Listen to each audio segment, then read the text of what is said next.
দর্শক, আপনারা আছেন অসময় টিভির সাথে, আর আমি রিপোর্টার কাকা।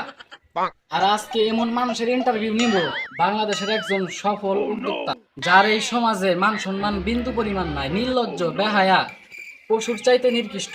তার মানে দর্শক, আপনারা বুঝতে পারছেন আমি একজন কাপল ব্লগারের ইন্টারভিউ নিতে আসছি। তো চলেন দর্শক বন্ধুরা, সেই বউ ব্যবসার বাড়িতে ঢুকি। বাবা রে বাবা, এই যুগে নষ্ট করে কত বড় বাড়ি বানাইছে। তোমরা কারা? আরে এদিকে কই যাচ্ছো? ইন্টারভিউ নিতে চাইতেছি।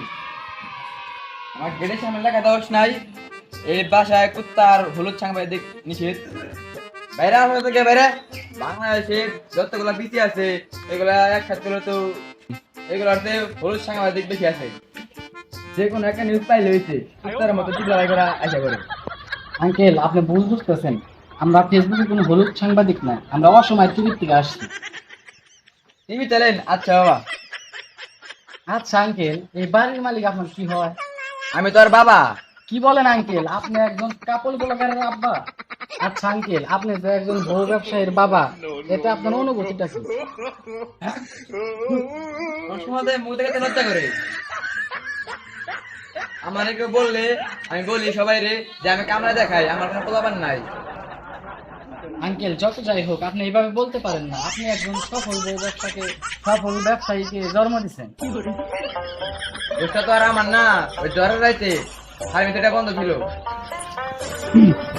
যাই হোক আঙ্কেল, ওনার জন্মের পর থেকে একজন সফল বউ ব্যবসা হওয়ার শুরু থেকে গল্পটা ওই সত্য, অনেক বছরের আগের কাহিনী।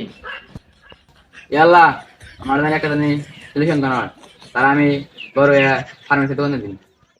আলহামদুলিল্লাহ, আপনার ছেলে সন্তান হয়েছে। কোন সলিউশন? দোয়া কবুল করছে। আর আমি পরীক্ষা দিয়ে দেখলাম আর মাথার জায়গায় গু আছে, আর পাঁচার জায়গায় মাথা আছে, মাথার জায়গায় পাঁচা আছে। আর আমি পরীক্ষা করে দেখলাম বড় হয়ে নির্লজ্জা বেহায়া হবো। এই সমস্যার সমাধান I am sorry, medical science এই রোগের এ পর্যন্ত কোনো ওষুধ দায়ী করতে পারে নাই। বুঝছো দাদা, আপনার কাছে আমি একটা বিপদে পড়ে আইছি। ডাক্তার বলছে আমার একটা ছেলে সন্তান হয়েছে, তার মাথায় নাকি গু আছে, আর মাথার জায়গায় পাঁচা আছে, পাঁচার জায়গায় মাথা আছে।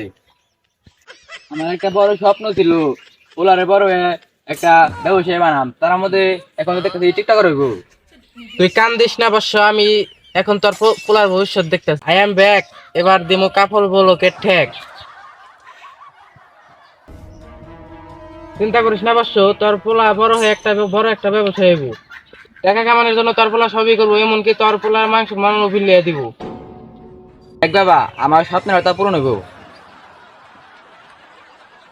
আচ্ছা বাবা, আপনি তো আমার এটা বললেন না যে আমার পোলা বড় হয়ে কি ব্যবসা করবো? বউ ব্যবসা করবো। দেখ, আর কিছু বলতে চাই না। এমনি ওর জন্ম দিয়ে অনেক পাপ করছি, আর ওর কাহিনী কয়ে আরো পাপ কামাই করতে চাই না। আস্তাগফিরুল্লাহ, নাউযুবিল্লাহ। কাপড় গুলোকে নাম নিছি, এখন আবার আমার অজু করতে হবে।